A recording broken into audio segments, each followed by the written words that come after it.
પ્રથમ તમારે તમારા પરિવારજનોને યોગ્ય એટલે કે ક્વોલિટી અને ક્વોન્ટિટી સમય આપવાનો છે.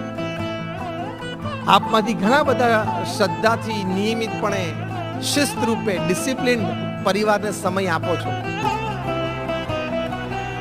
પણ જે ન આપતા હોય એની માટેની આ વાત છે.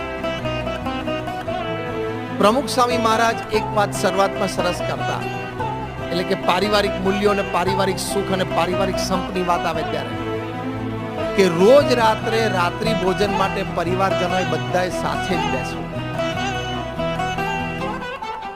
આ એક સામાન્ય વાતથી આપણને એમ લાગે છે કે આપણે શરૂઆત કરીએ છીએ, પણ બહુ જ અગત્યની વાત છે. કારણ કે તમે સાથે ભોજન માટે બેસો એટલે આત્મીયતા વધે. તમારા સંતાનો સ્કૂલ કોલેજથી આવ્યા હોય ત્યારે એની સાથે વિમર્શ થાય